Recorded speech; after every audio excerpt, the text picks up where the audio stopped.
우리가 마음의 뿌림을 받아 악한 양심으로부터 벗어나고 몸은 맑은 물로 씻음을 받았으니 참 마음과 온전한 믿음으로 하나님께 나아가자. 하나님은 영이시니 예배하는 자가 영과 진리로 예배할지니라. 찬송과 경배를 받으시기에 합당하신 하나님 아버지, 죄인들을 구원하시려고 이 땅에 오신 예수님을 사모하며 대림절 첫 번째 주일 예배를 드립니다. 성령님께서 친히 이곳에 임하시어 예배하는 우리의 몸과 마음을 거룩하게 구별하여 주시고 저희가 드리는 찬송과 기도와 예물을 받아 주옵소서. 또한 만세 전부터 예비하셨던 말씀과 은총으로 저희들의 심령을 충만케 채워 주옵소서. 예배하는 이 시간 세상과 나는 간 곳이 없게 하시고 오직 우리를 구원하신 그리스도만 보이게 하여 주옵소서. 예수님의 이름으로 기원하옵나이다. 아멘.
성문으로 나아가라, 나아가라.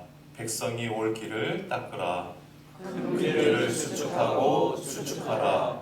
도를 제하라. 만민을 위하여 기치를 들라. 여호와께서 땅 끝까지 선포하시되 너희는 딸 시온에게 이르라. 보라, 내 구원이 이르렀느니라. 보라, 상급이 그에게 있고 보응이 그 앞에 있느니라 하셨느니라. 사람들이 너를 일컬어 거룩한 백성이라 여호와께서 구속하신 자라 하겠고 또 너를 일컬어 찾은 바 된 자요 버림받지 아니한 성읍이라 하리라.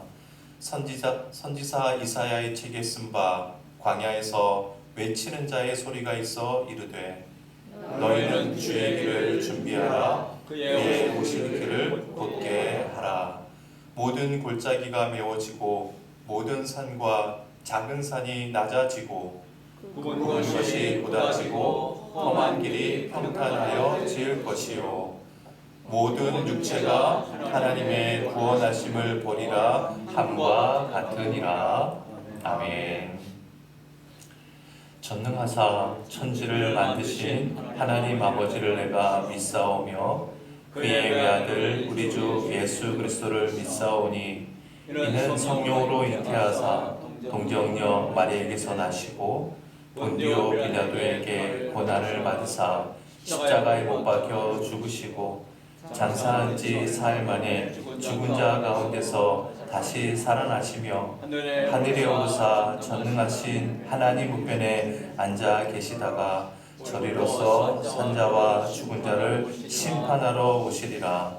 성령을 믿사오며 거룩한 공예와 성도가 서로 교통하는 것과 죄를 사하여 주시는 것과 몸이 다시 사는 것과 영원히 사는 것을 믿사옵나이다.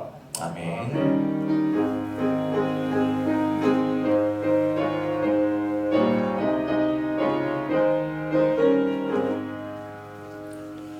너희 마음의 슬픔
우리가 기쁘게 십자가 지고 가며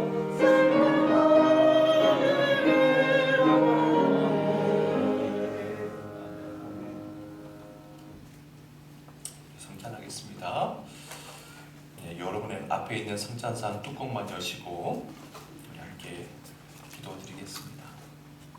예수께서 이르시되 내가 진실로 진실로 너희에게 이르노니 인자의 살을 먹지 아니하고 인자의 피를 마시지 아니하면 너희 속에 생명이 없느니라.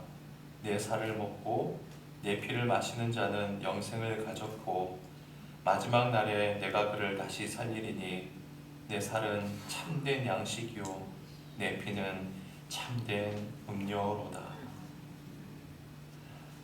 복되고 귀한 주일 아침 우리를 구원하기 위해 몸과 피를 아낌없이 내어주신 주님의 사랑을 기억하고 기념하고자 합니다. 우리가 함께 나누는 이 떡이 예수님께서 우리를 위해 주신 몸임을 믿습니다.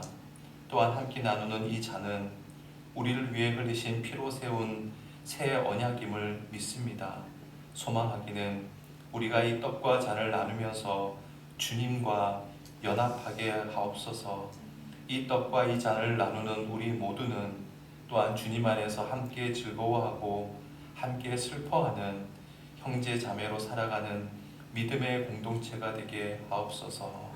부활의 첫 열매가 되신 예수 그리스도의 이름으로 축사하며 기도하옵나이다. 아멘. 먼저 여러분 빵을 먼저 드시고 그 다음에 잔을 드시기 바랍니다.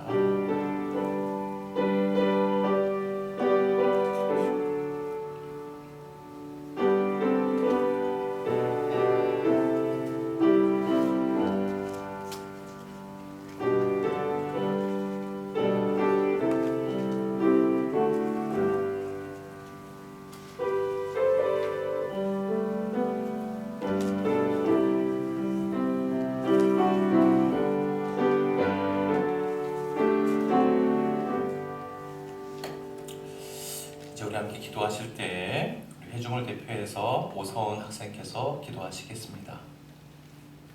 하나님 아버지 감사드립니다. 오늘도 교회에 나와 예배할 수 있게 해주신 것 감사드립니다. 아멘. 지난 한 주 동안 내 마음대로 행했던 것들을 용서해 주세요. 날씨가 많이 쌀쌀해지고 있는데 교회 식구들 모두 건강 잘 지킬 수 있도록 도와주시고 코로나19도 조심할 수 있도록 도와주세요. 아멘. 모두가 힘들고 불편한 상황이지만 항상 감사하며 살 수 있도록 도와주세요. 아멘. 한 해의 마지막을 향해 달려가는데 언제나 주님과 함께할 수 있는 저희가 되게 해주세요. 오늘 목사님이 전해주시는 말씀을 듣고 깨달음을 얻어서 앞으로의 한 주 동안 다가오는 시험들을 잘 이겨낼 수 있도록 도와주세요. 아멘. 예수님의 이름으로 기도드립니다. 아멘.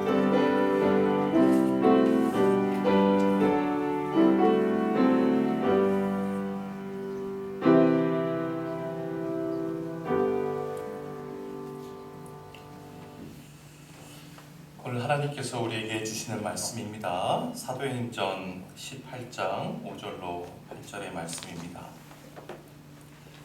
실라와 디모데가 마게도냐로부터 내려오매 바울이 하나님의 말씀에 붙잡혀 유대인들에게 예수는 그리스도라 밝히 증언하니 그들이 대적하여 비방하거늘 바울이 옷을 풀면서 이르되 너의 피가 너의 머리로 돌아갈 것이요 나는 깨끗하니라. 이후에는 이방인에게로 가리라 하고 거기서 옮겨 하나님을 경외하는 디도 유스도라 하는 사람의 집에 들어가니 그 집은 회당 옆이라. 또 회당장 그리스보가 온 집안과 더불어 주를 믿으며 수많은 고린도 사람도 듣고 믿어 세례를 받더라. 아멘. 여러분, 여기에 두 개의 상자가 있다라고 가정해 보십시다. 한 상자는 귀한 재질의 화려한 문양이 새겨진 누가 보아도 값비싼 상자인 반면에 다른 상자는 누가 보아도 볼품없는 싸구려 상자입니다.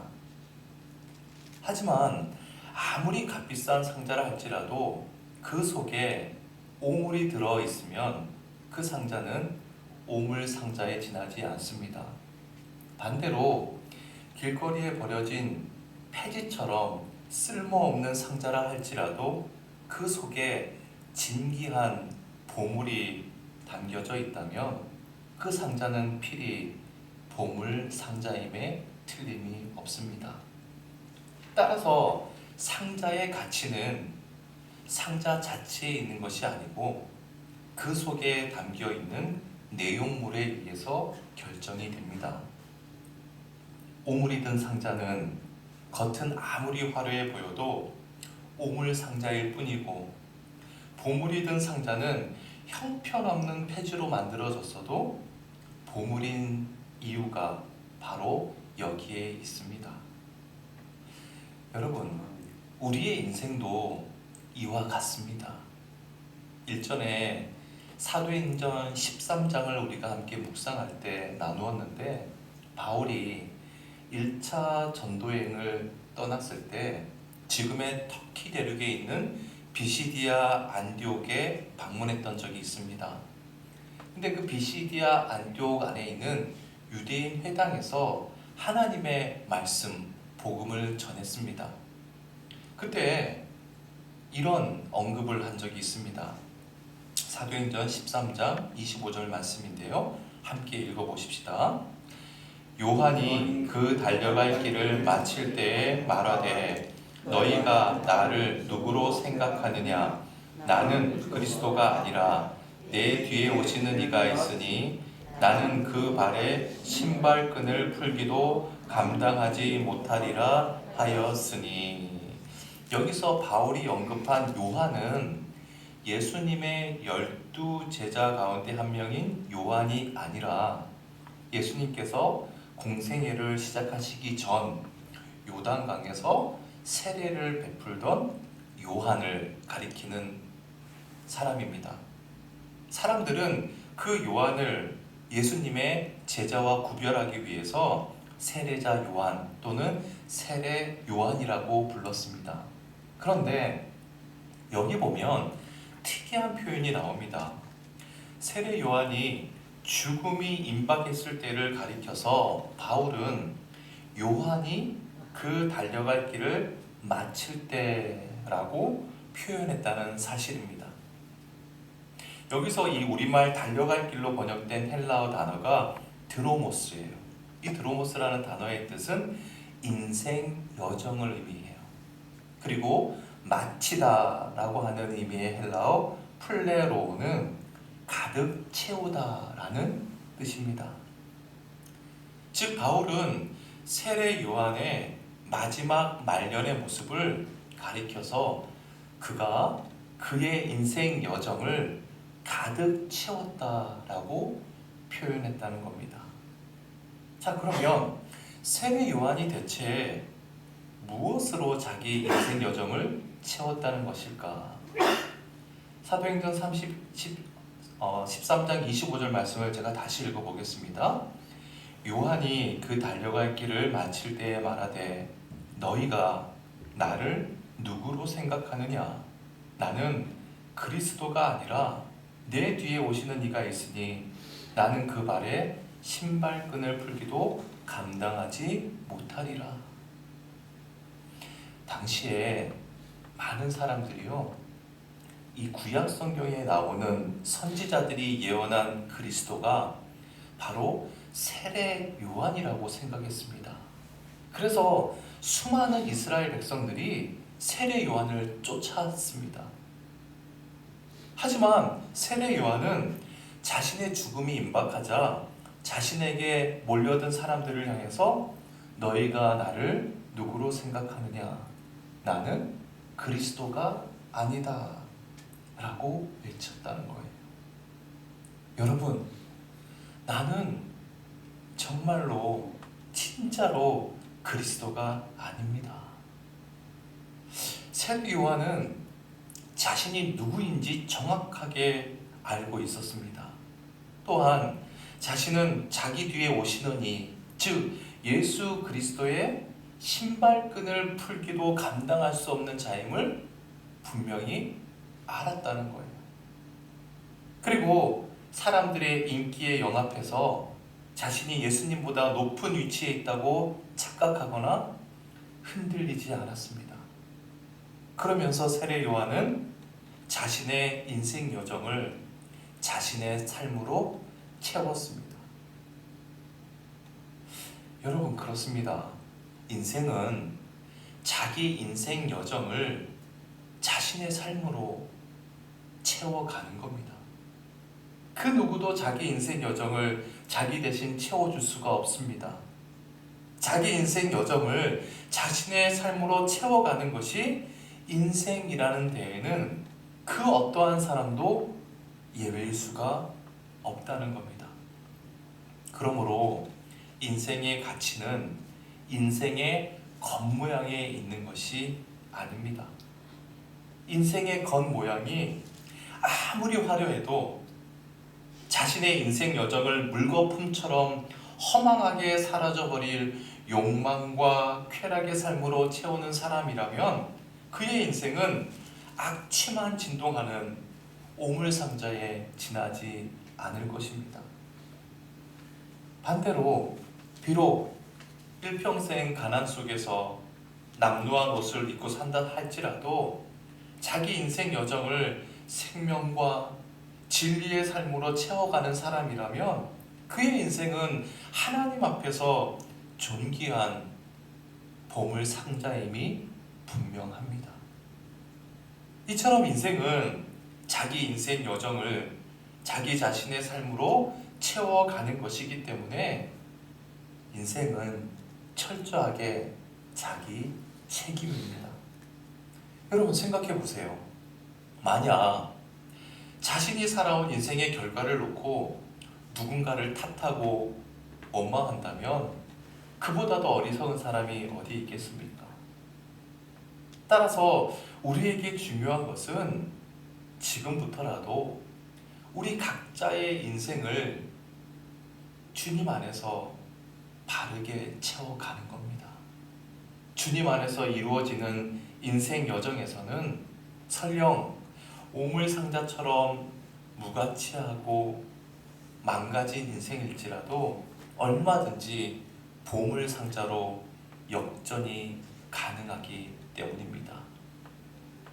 본문 속에 나오는 바울의 인생이 바로 그렇습니다. 본문 5절을 보십시다. 실라와 디모데가 마게도냐로부터 내려오매 바울이 하나님의 말씀에 붙잡혀 유대인들에게 예수는 그리스도라 밝히 증언하니.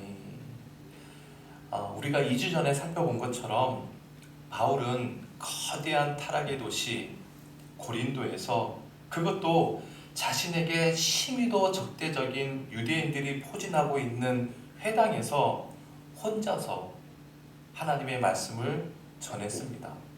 그것은 영적으로 무척이나 힘겨운 일이었습니다.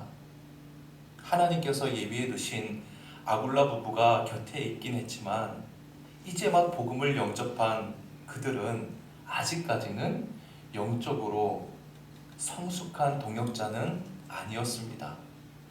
바로 그때 바울의 신실한 동역자였던 실라와 디모데가 마게도냐로부터 고린도로 내려와 바울과 합류한 겁니다.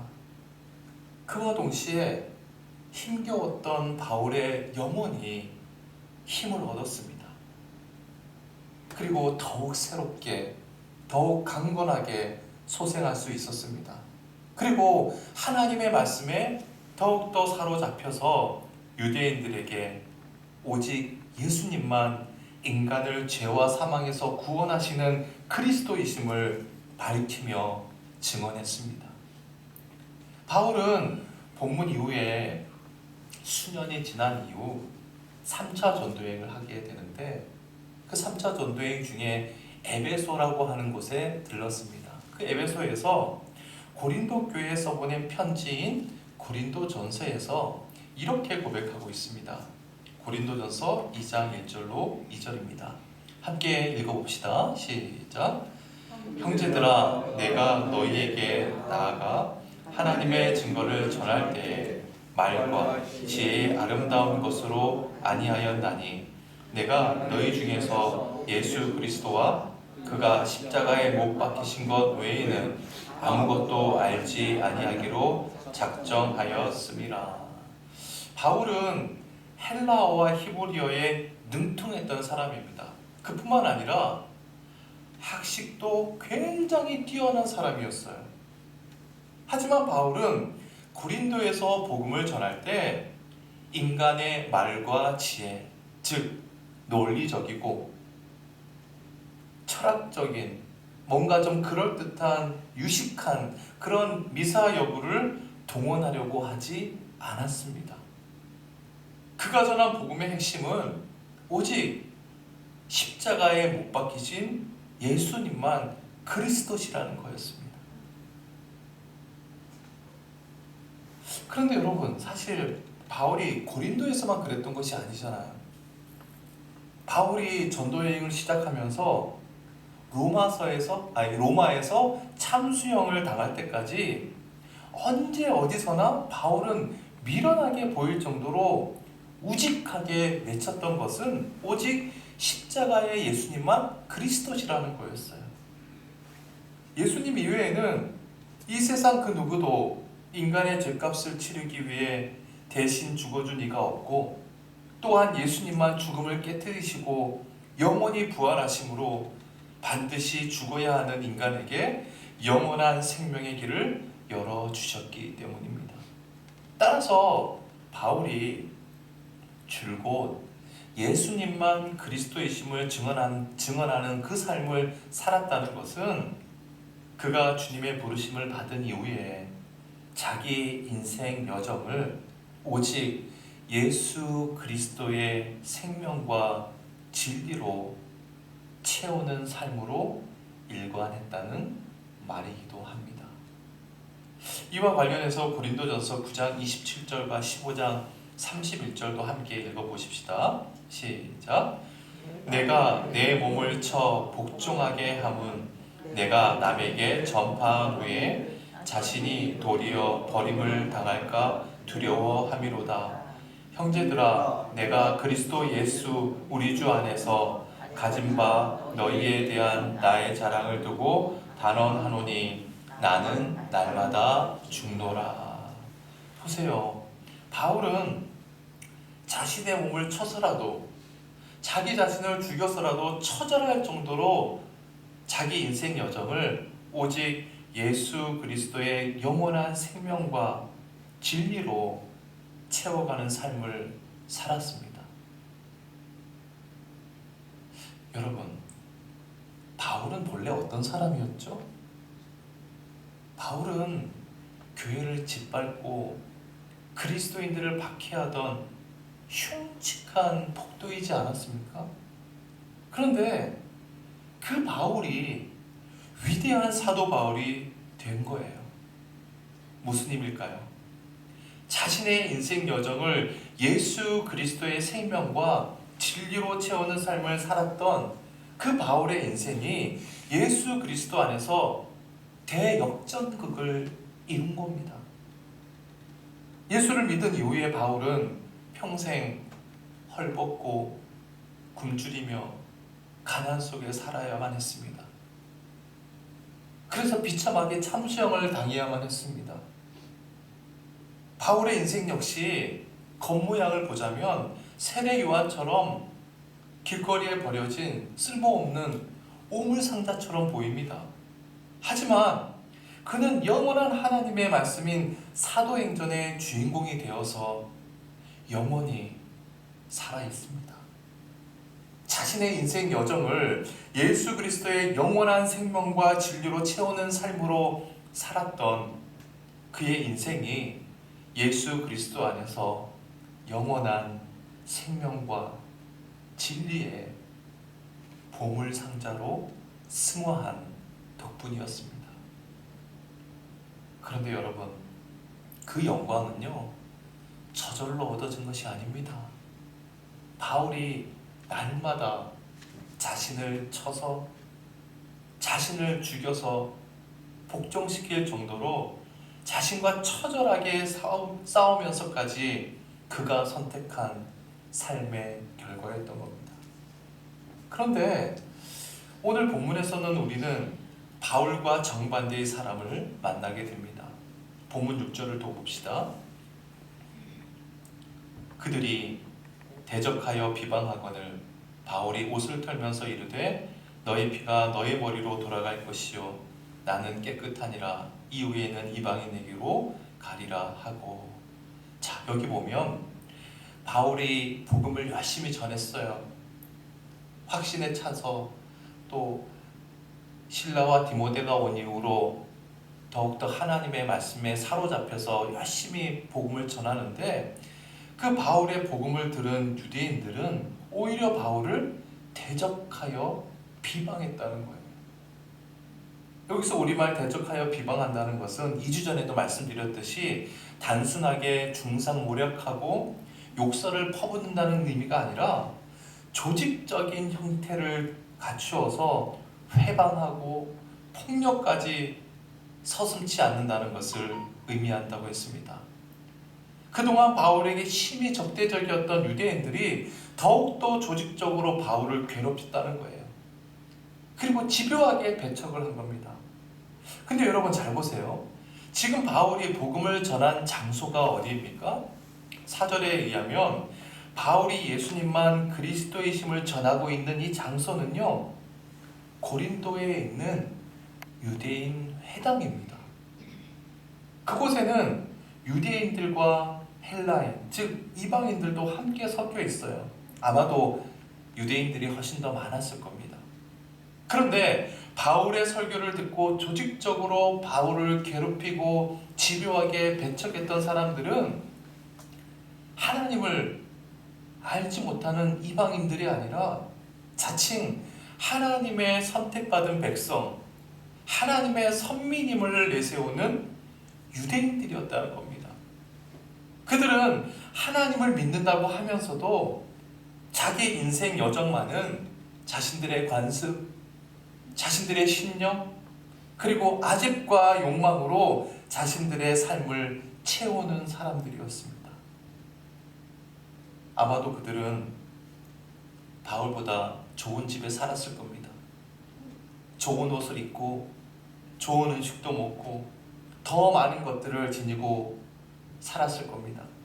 하지만 그들은 생명을 구하기는커녕 스스로 자기 육체의 생명마저 어이없이 갉아먹는 그들의 인생은 악취만 진동하는 오물 상자에 지나지 않았습니다. 그 결과 그들이 2000년 전 당시에는 떵떵거리며 잘 살았을 수도 있지만 그들은 고린도에서 한 줌의 흙으로 흔적도 없이 허망하게 사라져버리고 말았습니다.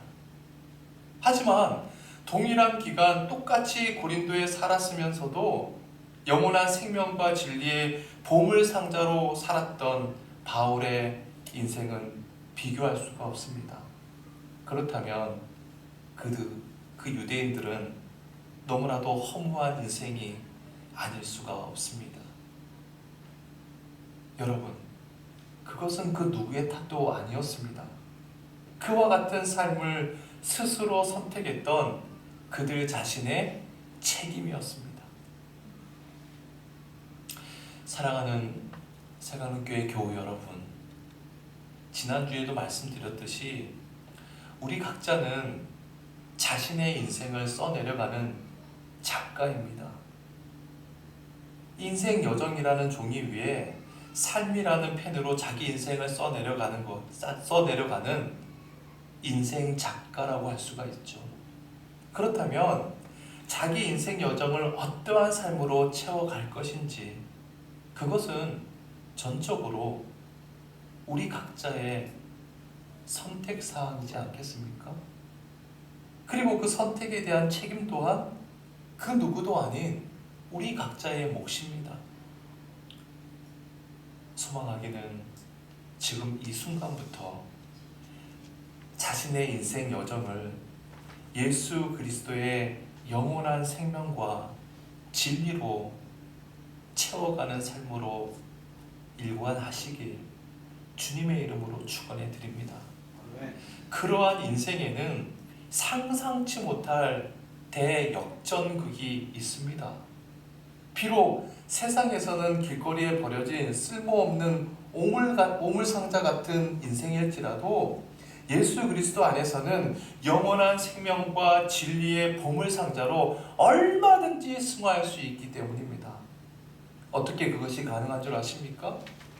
마치 길거리에 버려진 쓸모없는 오물상자처럼 십자가에 못 박혀 비참하게 돌아가셨지만 죽음을 깨트리시고 부활하심으로 생명의 대역전극을 이루신 예수님, 그분이 곧 영원한 생명, 영원한 진리의 보물상자이기 때문입니다.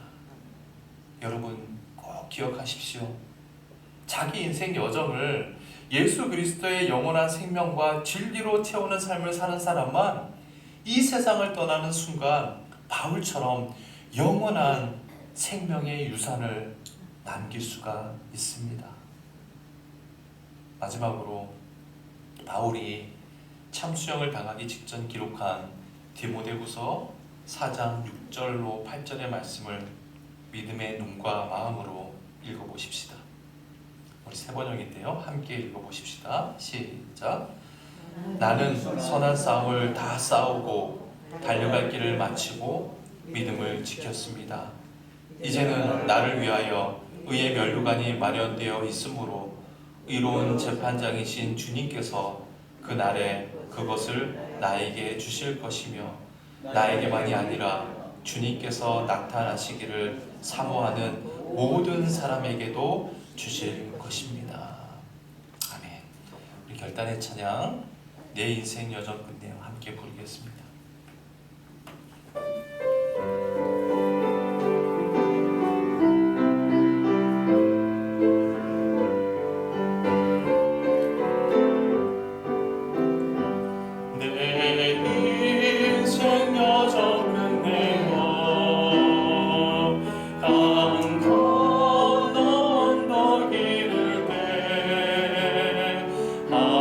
하늘 문양의 말하니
지금 현재 내 인생의 모습은 그동안 내가 스스로 선택해온 삶의 결과입니다.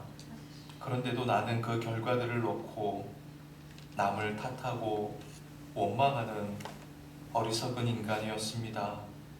나는 그동안 하나님을 믿는다면서도 나를 쳐서 복종시키려 하지도 않았고 나 자신과의 싸움에서 이기려 하지도 않았습니다. 그래서 내 인생의 겉모양은 비록 화려해 보일지라도 주님 보시기에는 악취가 진동하는 오물박스에 지나지 않았습니다. 이렇게 살아서야 내 코끝에서 호흡이 멎는 순간 허망하게 나의 인생을 마감할 수밖에 없음을 이 시간 말씀을 통해 일깨워 주시니 감사합니다. 이제부터 우리 모두 우리의 인생 여정을 예수 그리스도의 영원한 생명과 진리로 채우는 삶을 살아가는 믿음의 인생 작가들이 되게 해 주십시오. 주님 안에서 우리의 인생이 대역전극을 이루게 해 주십시오. 오물박스와 같은 우리의 인생이 영원한 생명과 진리의 보물 상자로 승화되게 해 주십시오. 이제 주님 앞에 내 소득의 일부를 예물로 드리게 하심을 감사드립니다. 모든 것이 주님께 왔으니 다시 돌려드립니다. 우리가 가진 것은 다 주님의 것이니 믿음으로 주께 드리는 우리의 예물을 기쁘게 연락하여 주옵소서. 우리 마음 가운데 탐욕이 없게 하시고 온전하고 기쁜 마음으로 주님께 드려지게 하시고 드려지는 예물이 주님의 나라를 위해 아름답게 사용되게 하여 주옵소서. 또한 드리는 손길들의 가정과 직장과 또한 사업과 모든 범사 위에 함께 하셔서 경제적으로 위축되거나 공고하지 않도록 주의 능력과 위로와 은총으로 함께하여 주옵소서. 이제는 예수 그리스도의 은혜와 하나님의 사랑하심과 성령의 교통하심이 자신의 인생 여정을 예수 그리스도의 영원한 생명과 진리로 채우는 삶으로 일관하는 이 시대의 바울처럼 쓰임받고자 결단하는 주의 권속들 머리머리 위에 이 교회 위에 이제로부터 영원까지 함께 하시길 간절히 축원하옵나이다. 아멘.